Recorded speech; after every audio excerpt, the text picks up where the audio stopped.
हाँ तो दोस्तों, नल पुराण इतिहास के माध्यम से आज हम आपको किशन लाल का विवाह ढोला कंचनगढ़ की लड़ाई भाग 2 सुनाने जा रहे हैं। देखिए ज्ञान स्टार प्लस चैनल के माध्यम से आपको ये वीडियो कैसा लगे आप ये अंत तक देखिए। तो हम बताने जा रहे हैं और आपका ध्यान उसी स्थान से जोड़ने जा रहे हैं जो पिछले ढोला में उस फिल्म में हमने आपको बताया था, उस वीडियो में बताया था। देखिए किशन लाल और मनसुख गुर्जर साथ में राजा नल की नानी के कहे अनुसार कंचनगढ़ में प्रवेश कर जाते हैं और नौकरी के लिए राजा के दरबार में उपस्थित हो जाते हैं। राजा के दरबार में उपस्थित होकर के राजा नल और मनसुख साथ में किशन लाल तीनों कहने लगते हैं कि महाराज हम आपके यहाँ नौकरी करना चाहते हैं। तो राजा कहने लगा कैसी नौकरी लोगे? तो नल ने कह दिया कि ऐसा है 85 की साल जो लगी थी उसमें मेरा कुटुंब तितर बितर हो गया, लड़ लड़ के कुटुंब परेशान हो गया और मैं भी भाग के आ गया। इसलिए सुनो हुआ क्या था, तभी से हम भटक रहे हैं, इसलिए छोटी नौकरी हम नहीं कर सकते, हमें कोई बड़ी नौकरी बनाई दिलाई। तो कैसी नौकरी दी गई? देखिए राजा नल को फौजों का सूबेदार बना दिया गया।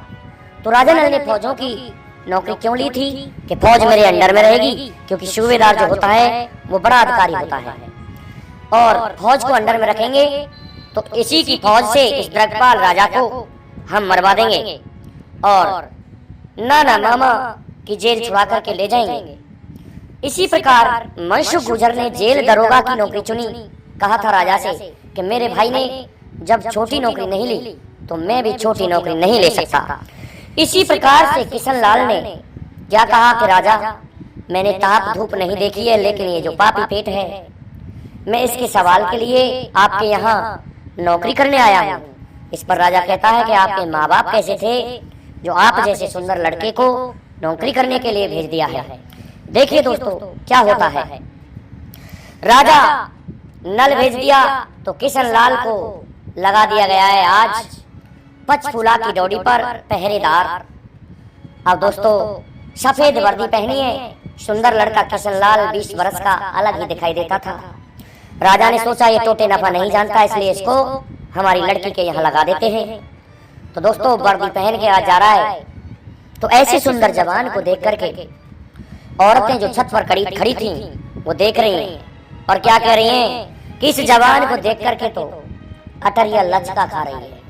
दोस्तों कहते हैं कि अटरिया खा गई लचका जब से आया राजकुमार। सुंदर राजकुमार था इसलिए अटरिया ने लचका नहीं खाया, जो औरत देख रही थी उनकी कमर लचका खाने लगी थी। क्या होता है, आ जाता है पहरे पर। दूसरे दिन की बात क्या होता है, एक दिन की बात, किशन लाल पहुंच गया और पंचफूला के महल का जो गेट था उसमें जाकर के धड़ाम से ठोकर मार देता है और हेल्ट बोल दिया। जैसे ही हेल्ट बोला तो दोस्तों ये आवाज पंचफूला के महल में गई। पंचफूला जो 5 महलों में तुला करती थी, कंचनगढ़ के राजा द्रगपाल की पुत्री थी। कहने लगी दासी ये कैसा पहरेदार आया है, अरे इसने कानून को हाथ में ले लिया, ये आवाज कर रहा है, इसने गेट को तोड़ दिया, इसको देख क्या ये कैसा है और इसको समझा क्या। दोस्तों कहते हैं सुंदर जो रानी होती हैं, लड़कियां होती हैं, उनकी दासी भी सुंदर होती हैं। दासी आई और गेट पर आ गई, सभी दरवाजे लगे हुए थे। गेट में से आवाज देख करके कहने लगी ए पहरेदार तू कौन है और इस तरह से आवाज और शोरगुल क्यों कर रहा है, किबाड़ क्यों तोड़ रहा है, गेट क्यों तोड़ रहा है। जब इस बात को किशन लाल ने सुना तो सुन तो लिया ही था कि ये पंचफूला का महल है जो 5 फूलों में तुलती है। किशन लाल ने तलवार को निकाल करके और उस गेट में ही ठूस दिया। कहने लगा दासी की बच्ची तूने हमें क्या समझाया, अरे हमने जब से जन्म लिया है आज तक स्त्रियों का दर्शन नहीं किया, तूने हमारे सत को डिगा दिया है। हम 1.5 फूल में तुलने वाले हैं, हमने आज तक स्त्री का मुंह नहीं देखा है। दासी कहने लगी ये खूब आया सतमंता 1.5 फूला, और हमारी जो राजकुमारी है वो तो 5 फूलों में तुलती है, भाग करके जाती है, पहुंच जाती है आज पंचफूला के पास में। कहने लगी वो पंचफूला वो कोई पहरेदार नहीं, वो 1.5 फूला आ गया है तेरे महल में, 1.5 फूल में तुलने वाला।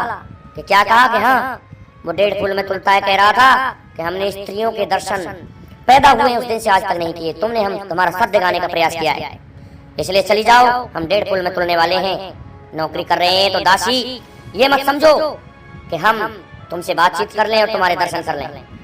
दोस्तों ऐसे कहा जाकर के लड़की से तो लड़की कहने लगी सच सच बताओ, अरे उस वरना के मुझे दर्शन कराओ, अरे थाली कंचन की सजा दो, मैं उसकी आरती उतारूंगी, ऐसा वरना है उससे मुझे मिला दो दासी, मैं तुम्हारा एहसान नहीं भूलूंगी। आज दोस्तों किशन लाल के दर्शन करने के लिए लड़की पंचफूला ने कंचन थाल को समगा लिया है, सजवाया है। सजवा करके दासी के साथ में कुंवर की आरती करने के लिए फाटक पर आ रही है। किशन लाल कहने लगा पहले तो शतमंता बन गया बेटा, लेकिन अब की बार नहीं, अब की बार काम नहीं चलेगा। दोस्तों लड़की और दासी को देखा और उन्होंने दरवाजा खोला के गेट पर पंचफूला के हाथ में कंचन का थाल आरती के लिए तैयार, हरदी रोली मोली कलाया सहित आके खड़ी हो गई है दासी के साथ में। किशन लाल ने देखी कि ये तो नई लड़की है, कितनी सुंदर लड़की थी दोस्तों द्रगपाल की। कहने लगा किशन लाल, ओ लड़की पंचफूला, तू हमको मरवा ही देगी क्या? अरे तेरे यहाँ नौकरी कर रहे हैं, आज हम विदेश में हैं, तो तू ये मत समझ हम क्षत्रिय राजकुमार हैं, तेरे यहाँ नौकरी कर रहे हैं, और तेरे पिता ने जब ये बात सुन ली तो हमको मरवा डालेगी तू। कहने लगी ना ना ना महाराज, मैं तो आपके दर्शन के लिए तड़प रही थी। तो देखो दोस्तों कैसी थी। कहते हैं जिस औरत के मन में जो पुरुष समा जाता है वो औरत फिर नहीं मानती, पाने की कोशिश करती है। इसलिए कहने लगी राजकुमार, हमें आपसे कोई पैरा नहीं लगवाना, आपका पैरे का समय हो गया, इसलिए ऐसा है तुम हमारे महल के अंदर आ जाओ। तो क्या कहा कि हाँ आप हमारे महल के अंदर आ जाओ। किशन लाल कहने लगा हम नहीं आ सकते, हम यहाँ नौकरी कर रहे हैं, हमारे चाचा और बाबा, चाचा बाबा दोनों नौकरी कर रहे हैं, कहेंगे छोरा ने ये क्या बीज बो दिया, इसलिए हम नहीं आएंगे और हम मर जाएंगे। लड़की कहने लगी अच्छा तुझे मरने का ऐसा ही डर है तो सुन ले किशन लाल, मेरे पास में ऐसी जादू की डिबिया है, एक बार खोल दूंगी तो 80,000 जवानों को मार डालूंगी, तुझे मरने नहीं दूंगी और तुम मेरे महल के अंदर आ जा। दोस्तों किशन लाल कहने लगा महल के अंदर तो आ जाऊंगा, पर सुन ले मैं तब आऊंगा, तेरा मेरा प्यार तो हो ही गया है, तू पहले उस जादू की डिब्बी जो है तेरी डिबिया उसको मुझे दे दे। मैं औरत जाति पर विश्वास नहीं करता हूँ। दोस्तों आज प्यार में आ जाती है, रंग में रंग जाती है पंचफूला, और प्रसन्न होकर के सबसे पहले उस जादू की डिबिया को दे देती है कि ले ये जादू की डिबिया संभालो और आप मुझसे विवाह करो, मुझसे प्यार प्रीत करो। मैं बड़ी प्रसन्न हूँ आपसे महाराज, ऐसे लड़के को मैंने आज तक नहीं देखा। जब इस बात को सुना तो किशन लाल कहता है बहुत अच्छा हुआ। दोस्तों ले गई महल में, लड़की ने आज पलंग बिछाया है, सेज सजाई है, कहने लगी महाराज बैठो। कि क्या कहा? मैं कुंवारी लड़की के पलंग पर नहीं बैठता हूँ, ऐसा है तेरे पलंग पर मैं नहीं बैठ सकता, और मैं यहाँ से जा रहा हूँ कि नहीं तुम तो चले जाओगे, लेकिन मेरी रात कैसे कटेगी आज की, कि इतनी जल्दी के हाँ कैसा है, मैं तुझसे विवाह करके ले जाऊंगा, इसलिए तेरे इस पलंग पर मैं नहीं बैठ सकता, और रात काटने का तरीका मैं तुझे समझाता हूँ।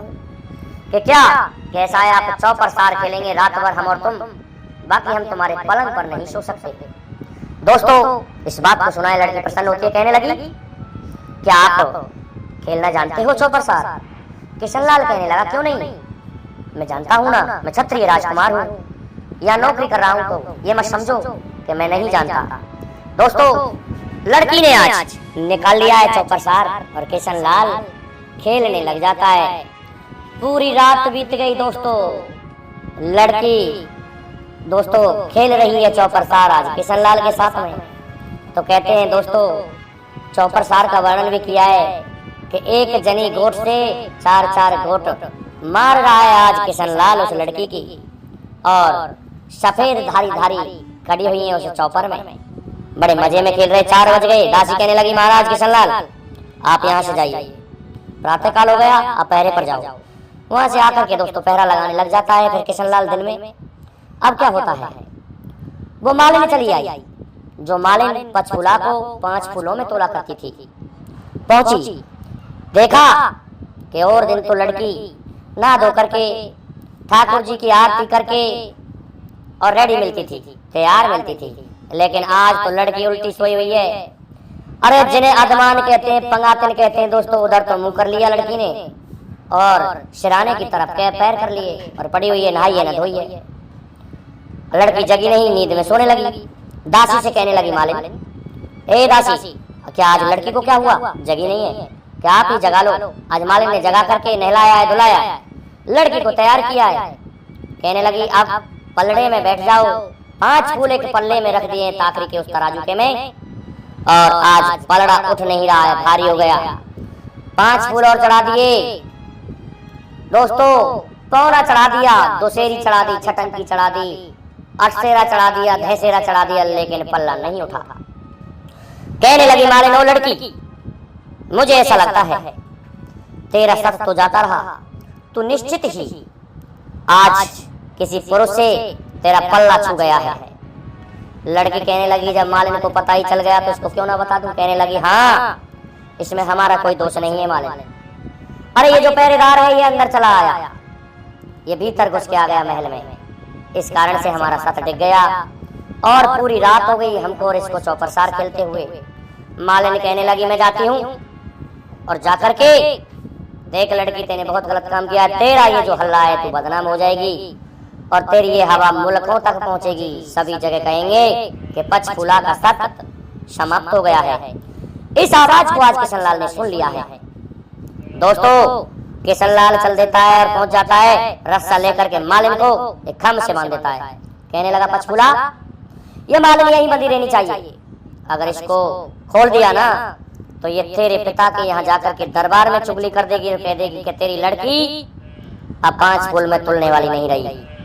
और हमारे चाचा बाबा नौकरी कर रहे हैं, वो सुनेंगे तो क्या कहेंगे कि छोरा ने बीज बो दिया है, गजब कर दिया है, इसलिए ये जानी नहीं चाहिए। और सुन, मैं राजकुमार हूँ, मैं जा रहा हूँ, तुझे ब्याह करके ले जाऊंगा। मैं मेरी फौज पड़ी हुई है 80,000 की, उस फौज को लेके आता हूँ और तेरे पिताजी से कल ही युद्ध संग्राम रोक दूंगा। लड़की प्रसन्न होती है, जादू की डिब्बी को लेके चलाई गया कि आज ब्याह के नाम प्रसन्न होने लगी कि अब मुझसे विवाह करेगा किशनलाल। दोस्तों, पहुंच जाता है किशनलाल अजय नगर में, जहां बगीचे में लाखा दादा की फौज पड़ी हुई थी। लाखा दादा दोस्तों उस समय सूबेदार था। कहने लगा, लाखा दादा, बखत पड़े की बात है, ऐसा है मैं ब्याह भी करना चाहता हूँ और मेरे नाना मामा जो हमारे बाबा के नाना मामा हैं उनकी भी जेल छुड़ाना चाहता हूँ, इसलिए इन रणबाजों को बजवा दो। दोस्तों, आज किशनलाल की बात को सुन के लाखा दादा ने, लाखा पंडित ने रणबाजे बजवा दिए। अजय नगर में आज रणबाजे बज रहे हैं और रणबाजे बजते हुए फौज जा रही है और पहुंच जाते हैं कंचनगढ़ की सीमा पर। कंचनगढ़ की सीमा पर पहुंच करके लाखा दादा कहने लगा, ओ छोरा किशनलाल, फिर देर किस बात की, बेटे नरवर गढ़वारी तोप को तान दे जो पूरा 1 मन का गोला खाती है और आकाश में इन तोपों को चला दे, जिससे इस राजा को सूचना मिल जाएगी कि ब्याह करने के लिए किशनलाल आ गया है। दोस्तों, आज नरवरगढ़ वाली तोपों में लाखा दादा ने गोला भरवा करके और चला दिया है आसमान में। जैसे ही तोपों के फटाके उड़े, धमाके उड़े, भाग करके जेल से दरोगा मनसुख नल भाई के पास में जाता है और नल से कहता है, ओ भैया नल, क्या कि चोरा ने बीज बो दियो। कि कैसे? कि मैं तो चुपचाप छुड़ाने के मूड में था इन सभी नाना मामाओं की जेल को, लेकिन उसने संग्राम रोक दिया। देख ले, नरवरगढ़ की तोप चल रही है कंचनगढ़ की सीमा पर। कि कोई बात नहीं मनसुख, तू ऐसा कर, जेल दरोगा है, सभी नाना मामा और उनकी फौज को जो बंदी बनाया हुआ है उसको छोड़ दे, जाकर के कह दे किशनलाल की फौज में मिल जाओ, हथियार ले लो, वहां जाकर के लंबे लंबे बांस ले लो जिससे कोई इंसान मरे नहीं। और क्या होता है, नल ने आज आदेश दिया है फौज को कि जाओ सभी किशनलाल की फौज में जाकर के मिल जाओ।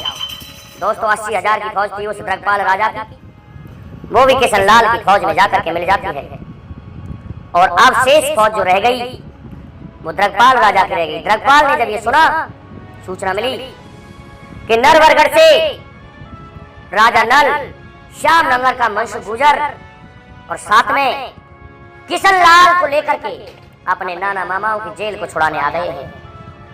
तो दोस्तों, आज फौज को सजवाया है राजा ने और लेकर के पहुंच जाता है और क्या होता है, बातचीत होने लगी कि बातें ही बातों में बल बढ़ गया और बातों में है गई रात।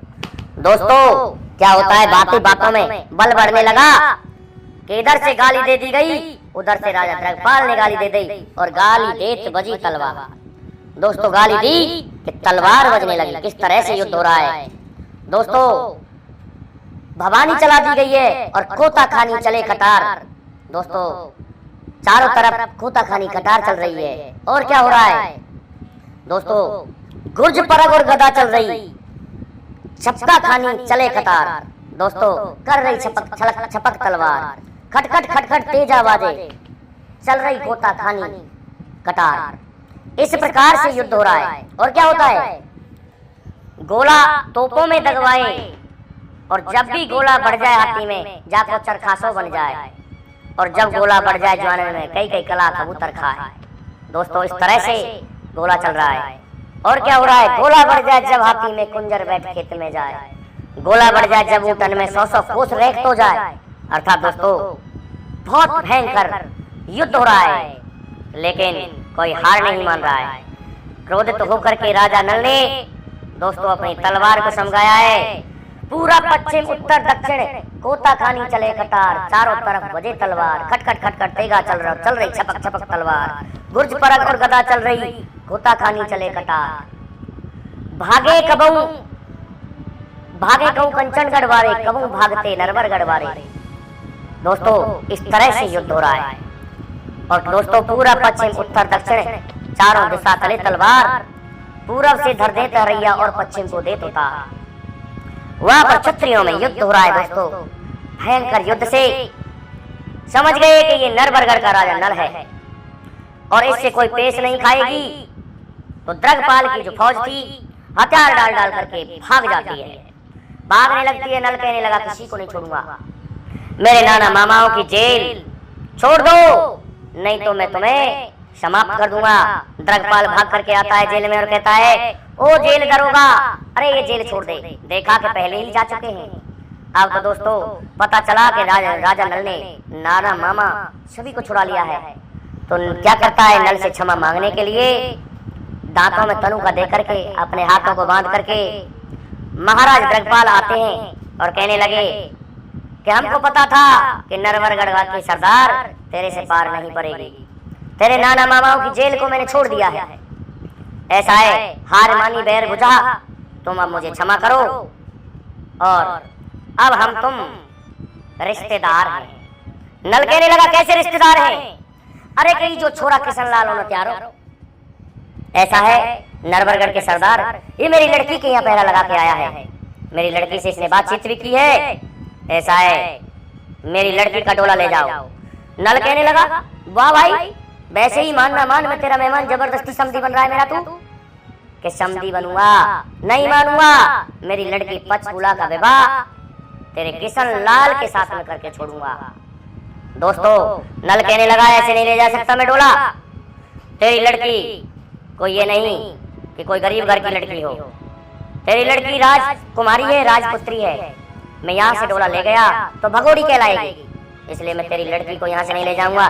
अरे लगन टीका मेरे नरवरगढ़ में भिजवाना, तब मैं तेरा लगन टीका मेरे किशन लाल पर लूंगा और हमारे किशन लाल को दूल्हा बना के लाएंगे, और दूल्हा बना करके तब तेरे यहाँ बारात लेकर के आएंगे, और तब तेरी लड़की से हम फेरा पार करके हमारे किशन लाल के साथ में ले जाएंगे।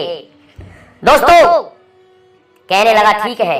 वहां से नल नाना मामाओं की जेल को छुड़ा के अजय नगर में आ जाता है, और अजय नगर में आकर के अपनी जो नानी थी उसके चरणों में शीश नवाता है और कहता है नानी देख, मैंने तलवार के बल से नाना मामाओं की जेल को छुड़ा लिया है। अब तुम जो सौगंध थी, तुमने मुझे कसम खिलाई थी कि तुम्हें भोजन नहीं करना है, तुम्हें गंगा की कसम है, जब तक नल बेटे तुम अपने नाना मामाओं की जेल नहीं छुड़ा के लाते हो, उस दिन से मैंने भोजन नहीं किया है नानी माँ, आज मुझे भोजन करा दे।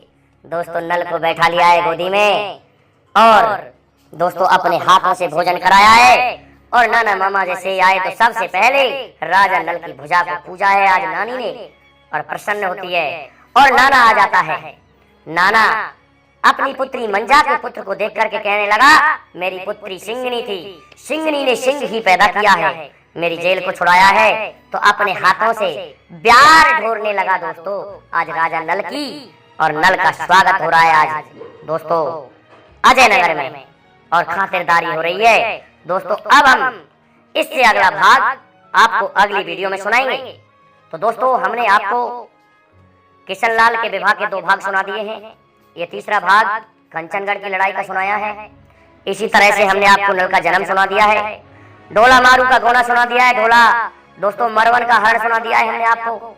इस तरह से हमने आपको और भी सत का जो है मरवन के का वो सुना ही दिया है, कंपलगढ़ की लड़ाई आपको सुना ही दी है। और अब ये किशनलाल का जो टीका जो केशव से रानी पद्मिनी से विवाह होने जा रहा है वो सुना दिया है। चंपा चंदन द्वारा ढोल कुमार और किशनलाल का हरण आपको सुना दिया है। तो दोस्तों आज का हमारा ये वीडियो आपको कैसा लगा आप हमें ये जरूर बताएं और कमेंट करें। दोस्तों जिन भाइयों ने कमेंट किया है बहुत अच्छा लगा, उन्हें हम हृदय से धन्यवाद देते हैं। कई भाइयों ने हमारे लिए कमेंट किया है तो वो ये ना समझे कि हमारा नाम नहीं लिया है, नाम लेने के लिए हमें एक लिस्ट बनानी पड़ेगी और हम आपके नाम भी बोलेंगे। दोस्तों आप हमें कमेंट किया करें। जय हिंद जय भारत।